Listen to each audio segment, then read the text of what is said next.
Manchester United have drawn 2-2 with Tottenham Hotspur in the Premier League. An unbelievable last-minute equaliser from Ligt with an unbelievable bullet header into the top corner, giving Manchester United a very, very well-deserved draw. I think Manchester United deserved to win the game. I think Tottenham were lucky to be 2-1 up in the first place. But here are 5 things we learned from the game. What an unbelievable match to start off this weekend in the Premier League. And you have to say, an overview of the game, that Tottenham Hotspur have got some major issues going forward, and Manchester United look vastly improved in recent weeks. A lot of Manchester United players are going to leave that pitch thinking they should have won the game, and the form would have been suggestive of that, because it was a very, very good Manchester United performance. Let me know what you think in the comments down below. Make sure you subscribe as well. The first half, it was all Manchester United. There was a point in the 40th minute where Richarlison, the number 9 for Tottenham, had more touches in his own box than in Manchester United's box. So for me, Luke Shaw, Ligt, Harry Maguire, that is a back line that is working, that is keeping sides out in the first half. We'll talk about the second in a minute. And Lamans as well. It's a very strong defensive unit. And the quality going forward from Manchester United is beginning to click. It really, really is. The first goal was an unbelievable header from Mbeumo. It is some shocking defending from Tottenham. Shocking playing out from the back. It's actually started with Sarr, who plays the ball into Van de Ven.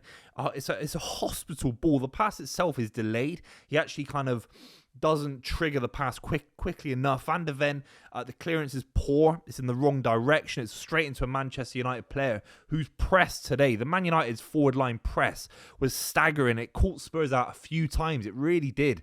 And Man United keep the ball alive. Some very tricky kind of interplay between Cunha, Bruno Fernandes keeps it alive. And it falls to Diallo with a great little ball in. I thought Diallo was absolutely exceptional today. Into Mbeumo. How many players with a dead ball like that in terms of dead pace? It was a slow floated ball into the box, a very good cross, but you can't do much with it. You have to just guide it and put a little bit of power into it, and it can go very, very wrong. It can go miles wide, or it can go straight into the keeper. You have to do so much with it as the striker. And then Mbeumo today scores that goal. Absolutely brilliant bullet header. In the second half, I think Man United did struggle to get out a little bit, made some changes in terms of Ugarte coming on, Lenny Yoro for a potentially injured Harry Maguire. Lamans pulls off 2 unbelievable saves to stop it being 2-1 in a different earlier part of the match. And then Tell, who came on and was scintillating when he came on in the 84th minute with an unbelievable turn and strike into the top corner. This Manchester United side, for me, lacks a little bit of energy in the final 20 minutes. I like Lenny Yoro.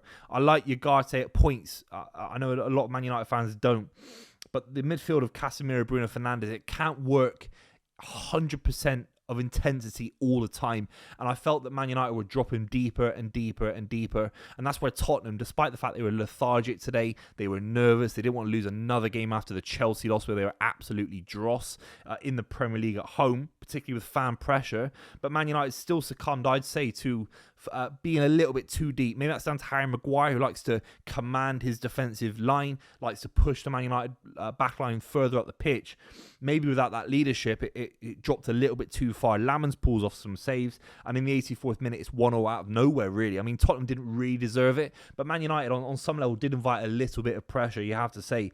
Richarlison, 91st minute, with a little flick on. It was a kind of cross, an aimless cross into the box, and he kind of flicks it on. And it goes past Lamans. Richarlison was absolutely shocking today. I mean, I don't want to criticise anyone that scores a goal in a game like this. I thought he was poor. I don't think the setup around him works, don't get me wrong. But you have to sit there and think, what are Tottenham going to do this season with Richarlison up front, with Moani up front? It's going to be a long old season. It really is. I thought he was pretty poor today, Richarlison, making some really average runs. But he gets the flick on, and this is where the ball is in Manchester United's court. They got 3-4 minutes to get back into the game. Last season, they would have lost to Nottingham Forest, who looked good in the game last week. They get the draw. Last season, they might have lost to Brighton at home. Last season, Manchester United would have lost this game 2-1. No question about it. No question.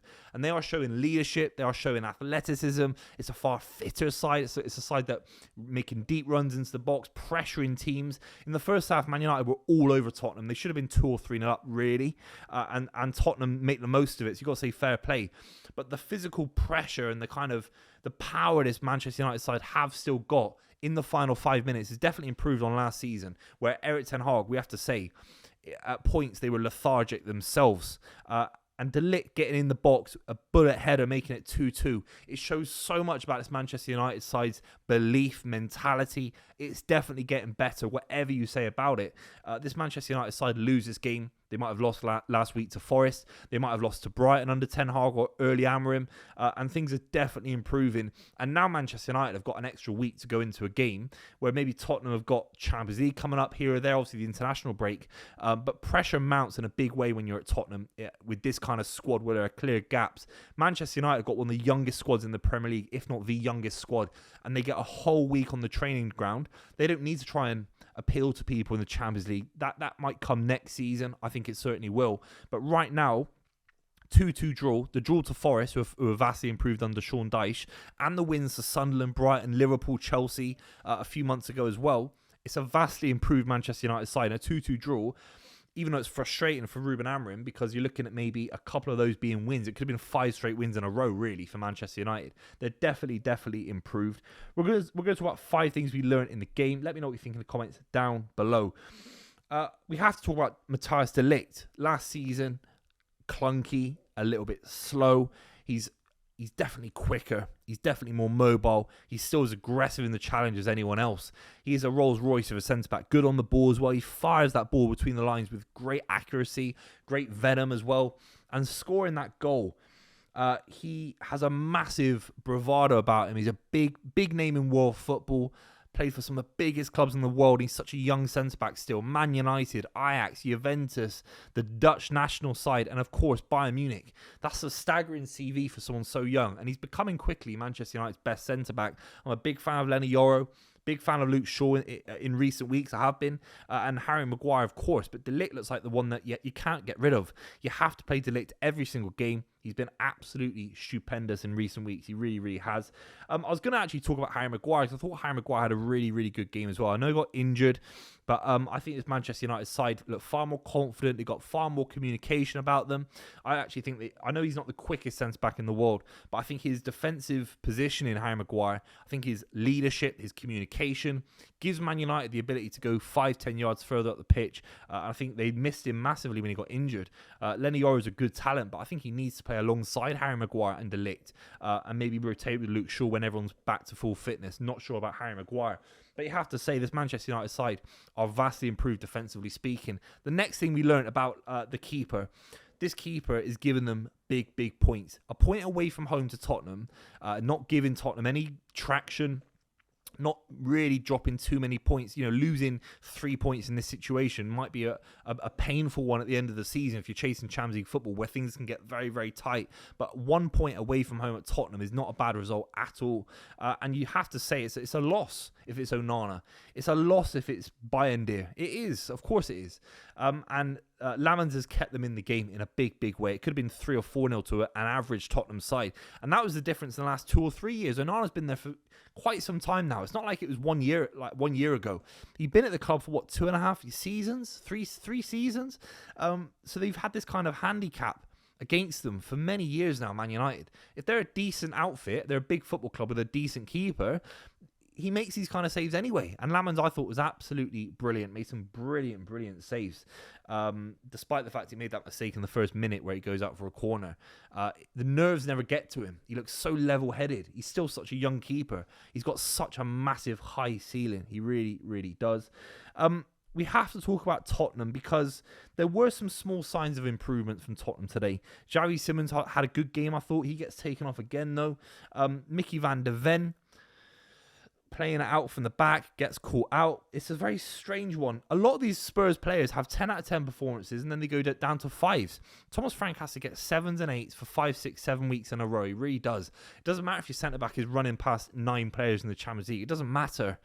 You need Van der Ven to be keeping clean sheets in this kind of game. Against a Manchester United front line that didn't feature Sesko, was kind of Cunha and Buemo, Diallo floating about.